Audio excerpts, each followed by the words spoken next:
questions for Metch. John, what's this entire year been like for you? And what's it feel like to be back on the field doing what you love? This entire year has been eventful for sure. Has its ups and downs, but being back on the field feels great. It's been a long way coming, but it definitely feels like a blessing, and it's something you're grateful for every day. John, what was the most challenging part of the journey you went through? The most challenging part. I think there are a lot of challenging things. It challenges you spiritually, mentally, physically, of course. I think the most challenging part was kind of just dealing with it with my family, being in a different country for the most part. They would come down, but most of my loved ones were in a different country. So I think that was probably the most challenging part. Was there ever a point where you thought you might not play football again? Yeah, I'm not going to sit here and say no. I feel like at the beginning stages, of course, you don't know what's going to happen. You don't know what the future has in store for you. You, of course, hope that you can overcome it and play football. But I would probably say the beginning stages. There might have been some doubt, but I've had a strong faith. I had a strong faith then, and I have a strong faith now. So. You talked about your family being the support system. What about your teammates back at Bama? What kind of support system did you get coming from them and going through this journey?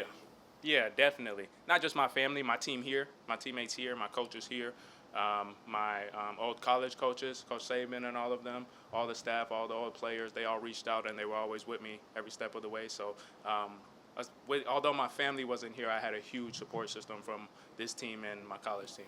John, I know that the mantra here is swarm, but it also seems like it's iron sharpens iron. I see that you get with some of the defensive backs after practice, like you were just with Steen.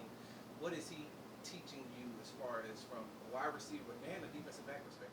Yeah, iron sharpens iron. Yeah, that's nothing new to me, and a lot of the guys that came from Bama or some of these SEC schools, we've kind of had that mentality. So coming here, that isn't really anything different. And I think working with Sting and the guys, it's just working on our crafts, talking about things that we got each other on in practice, how we can make each other better, how we can just help push both of our games forward. So I think that's what that's a lot about. John, after that path you went on and everything you just said you went through, what was the moment like when you got cleared and you got to be back on the field with your boys, like you hadn't been in a long time, especially since you had the ACL too? So. Yeah. Just gratitude. I think that's pretty much what the whole moment was like, just gratitude. I was really grateful that day that I was just able to come out here and start playing the game I love again, worry-free, just able to play ball, not have to worry about much, but just playing ball. So I was really grateful that day. When you were going through your treatment, was it some of the people that you met that wasn't famous or played football, none of your teammates, some of those people that you met that encouraged you as well? Yeah. 100%. I can't go into names because we'll be here all day, but majority of the people that had a huge impact on me were people that I met in MD Anderson during that time, whether it was patients, the janitorial staff, the nurses that were there with me every night, and my doctors, but mainly patients. I think there were definitely a countless number of people that come to mind that really impacted me and gave me a lot. What is it that you think got you through it the most? My faith in God, and my family, my mom and my brothers. My faith in my mom and my brothers for sure. John, there was a time last year where you were here on the field and you got to host some folks. What was that like? What do you remember about that day? Yeah, it was very special. I had a group of those people that I was talking about here, and they had a great time.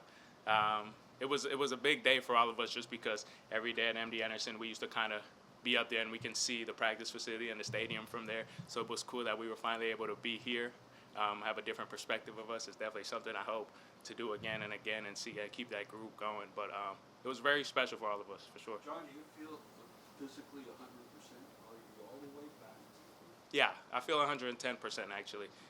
Over the year, I feel better than I did.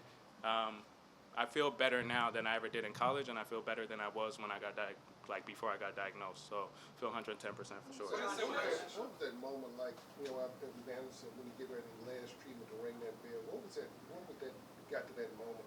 What was it like for you and now where you are now? That moment was special. It seemed to be more special for the people around me, but it was extremely special for me just because, when you get diagnosed and you're in the hospital, you don't really have an end clock. The best you can really do is just take it day by day and go stack brick by brick. So you're never really looking too far down the head of the road when you're there. Other patients and I, we were just worried about winning our fight every day, like day by day. And when it got to the end, you kind of look up and you're like, damn, we accumulated a lot of treatments and a lot of days. And that's kind of when you start thinking about it. But I think going into that day was kind of the same thing for me. I was just winning the next day. I'm not sure getting back is a mental hurdle in itself. At what point did you feel like you were kind of worry free, or if you haven't, got to that point, sorry, but at what point did you feel like you were comfortable? I always feel like I'm comfortable. I feel like I beat the toughest battle, and now living and being me is kind of just to be free and be confident in myself and my body of work and who I am. So I don't think, of course there's a learning curve of learning the plays, game with the team, chemistry, and all of that. But as far as comfort in myself and my game, I have that completely. You play with a couple more guys. You play with the number 1 and number 2 overall selection in this past draft. What are the similarities you see between Bryce Young and C.J. Stroud? They're both great quarterbacks, I would say. I guess if you want to say similarities, they're both great quarterbacks. Aside from that, they're two individual people. So there's a lot of differences there as well because they have completely different personalities and stuff like that. But as far as their ability to play ball, they're both great at it. Before you got diagnosed, were you sick at all? Did you have any symptoms, or was this a complete surprise? Yeah, there was, which is why I always encourage people to get checked up and do all those things the hospital requires. I'll always be for that. I probably thought I had a cold. I probably thought I had a cold or something for like a week or two, headaches and stuff like that. There were a couple symptoms before. It's not like I woke up one day and it caught me out the blue. But yeah, leading up to it, I was definitely starting to feel a little ill. Last two, Cole and DJ. John, you and everyone else were talking about the patients were going through the same battle, but you come from different lifestyles, different journeys. What was the biggest lesson you took away about going through this treatment process with everyone who has just a completely different story than you? Yeah, the biggest thing I took away was just kind of to show up and fight, right? Like we kind of understand and we kind of take for granted life and everything we have to do or everything we get to do during a day. But then when it's taken away from you, whether you're young or old in the hospital, you kind of realize that people see clearly what's important to them and who's important to them, right? Their family, their life, regardless of what they were complaining about or what stresses you have, you realize that the biggest gift you got is like your breath and your heartbeat. So the biggest thing I took away was that like regardless of age, size, where you came from, everybody had to wake up and fight every day. So just keeping that and keeping that gratitude in the forefront of your mind for me will always be a good thing. DJ. You mentioned initially you didn't know if you'd be able to make it back. Were there any moments where you thought, this situation could have been fatal, and how did you get through that process mentally? Yeah, for sure. I guess an answer to tie into that is faith, right?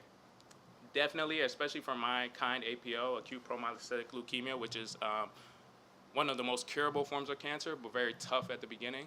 So I was blessed and very grateful to have one of the most curable forms of cancer. As y'all see, like I didn't lose my hair and a lot of stuff like that. So I was very grateful and very blessed for that. But at the very beginning of it, when you're diagnosed, is a very tough part. It's the most critical part. And I think all of that was just my faith. That you can only rely on your faith in those situations, and in situations when you're you're forced to be faced with your own mortality. You see what it is you really believe in and who it is you really believe in. So my faith in God is really what kept me comfortable and in a belief that this was all for a greater purpose and a bigger reason. Thank you, Matt. Appreciate Thanks, y'all. everyone.